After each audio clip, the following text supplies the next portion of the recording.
کیا بلوچ ہیں آپ؟ کیا بلوچیت کا دعویٰ کرتے ہیں؟ کیا آزادی کی بات کرتے ہیں کہ آپ نہتے ایک بس جا رہی ہے؟ ہمارے باپ دادا کی روایت یا ہم اپنے مہمان کی حفاظت کرتے تھے یا مہمان کو قتل کرتے تھے؟ یا کیا یہ بلوچی روایت ہے؟ کیا پشتونوں کی یہ روایت ہے کہ آپ کے گھر میں ایک مہمان آیا اور آپ اس کو ذبح کر دو؟ میں لعنت بھیجتا ہوں ایسی بلوچیت پر، لعنت بھیجتا ہوں ایسی لعنت بھیجتا ہوں وہ اس قوم پرستی پر کہ وہ کہے کہ اپنے مہمان کو قتل کرو۔ کسی نے ادھر ان کے لیے دعا کرائی ہے؟ کیا وہ پاکستانی نہیں تھے؟ کیا وہ کسی کی اولاد نہیں تھے؟ کیا وہ کسی کے شوہر نہیں تھے؟ او بھائی، آپ کے ہاتھ میں میری موت نہیں ہے، میری موت جس نے مجھے پیدا کیا اس کے ہاتھ میں ہے۔ آپ لوگوں نے میرے آگے بارودی سرنگیں رکھی، آپ لوگوں نے مجھے راکٹ لانچر مارے، مجھے ہیوی مشین گنوں سے مجھ پہ فائر کیا، لیکن الحمدللہ آج 35 سال ہو گئے میں یہ ایوان میں کھڑا ہوں۔ آپ ان کے گھر اجاڑ دیتے ہیں۔ قرآن کہتا ہے کہ ایک قتل پوری انسانیت کا قتل ہے۔ دیکھیں، ہم یہ کہتے ہیں کہ ان کا قصور کیا تھا۔ ابھی ہم آپ کے چیمبر میں بیٹھے ہوئے تھے، میں اور سلیم صاحب، ہم نے کہا کہ ظلم ہے، کوئی کسی کے ساتھ سیاسی طور پہ مخالفت میں اٹھتا ہے، آپ اس کو مار دیں، یا کہیں کہ جی یہ حکومت کی طرف یہ ٹلٹ ہے، اس سرزمین کا وہ وفادار ہے، آپ اس کو مار دیں۔ میرا خیال ہے نہ اسلام کہتا ہے، نہ انسانیت کہتی ہے، اس کو دنیا کا کوئی مذہب بھی اس کو اپریشیٹ نہیں کرتا ہے بلکہ کنڈم کرتا ہے۔ ہونا تو یہ چاہیے تھا کہ کل آپ خود شاید اس جنازے میں شامل ہوئے، آسم کوٹ جنازے میں شامل ہوا، افسی کے جوان شہید ہوئے، ان کا جنازہ ہوا کل 11 بجے۔ ان کا خون ہم کس کے ہاتھ پہ ڈھونڈیں؟ کیا وہ کھمبی کی طرح پیدا ہوئے تھے؟ کیا ان کے ماں باپ نہیں تھے؟ ان کی بہنیں نہیں تھیں؟ ان کی گھر والیاں نہیں تھیں؟ ان کی اولاد نہیں تھی؟ وہ تو اس سرزمین کی حفاظت کر رہے تھے۔ آپ ان کے گھر اجاڑ دیتے ہیں۔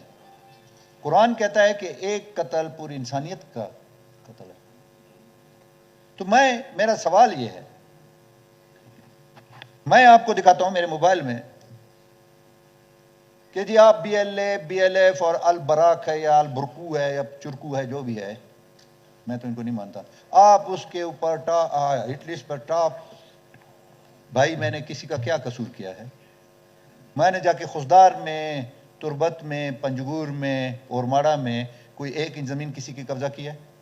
میرا ایک وجود ہے، میرا ایک علاقہ ہے، مجھے اس پر فخر ہے، مجھے اپنی قوم پر فخر ہے۔ تو میں کس وجہ سے کہ میں ایک سچ بولتا ہوں، وہ آپ کو کڑوا لگتا ہے، اور آپ مجھے top of the line hit list پہ رکھا ہے۔ او بھائی، آپ کے ہاتھ میں میری موت نہیں ہے، میری موت جس نے مجھے پیدا کیا اس کے ہاتھ میں ہے۔ آپ لوگوں نے میرے آگے بارودی سرنگیں رکھی، آپ لوگوں نے مجھے راکٹ لانچر مارے، مجھے ہیوی مشین گنوں سے مجھ پہ فائر کیا، لیکن الحمدللہ آج 35 سال ہو گئے میں یہ ایوان میں کھڑا ہوں۔ میرے لوگوں کا مجھ پہ اعتماد ہے۔ میں چیلنج پہ کہتا ہوں کہ جو کہتے ہیں کہ 47 کی پیداوار، فلانا 47 کی پیداوار ہے، فلانا 40، مجھے الحمدللہ اپنی قوم پر فخر ہے، مجھے اپنے لوگوں پر فخر ہے، مجھے اپنے عوام پر فخر ہے کہ میں چیلنج پہ کہتا ہوں، انٹرنیشنل لیول پہ چیلنج پہ کہتا ہوں کہ ایک 10 ووٹ کوئی ثابت کرے کہ مجھے کسی ادارے نے یا کسی نے دیا ہوں۔ مجھے میرے قوم نے میرے اوپر اعتماد کیا ہے، میرے والد پر اعتماد کیا ہے، میرے تایا پر اعتماد کیا ہے۔ میری ایک بیوی تھی جو پنجاب سے تعلق رکھتی تھی، 2 دفعہ اس پہ جنرل سیٹ پہ لڑ کے آئی ہے، اس کی گواہ یہ خواتین ہے۔ میرے علاقے کا اعتماد ہے۔ میرا قصور کیا ہے؟ میرا قصور یہ ہے کہ آپ کے چند انگلیوں پر گنے ہوئے لوگ، میرے 2 یونین کونسل ہیں بغاؤ کی، وہاں پہ آ کے آپ نے جوان مردی، بہت بلوچیت اپنی دکھائی، اپنی طاقت دکھائی کہ ٹاور جو ایک لوہے کا بے جان چیز ہوتی ہے اس کو آپ اڑا کے چلے گئے۔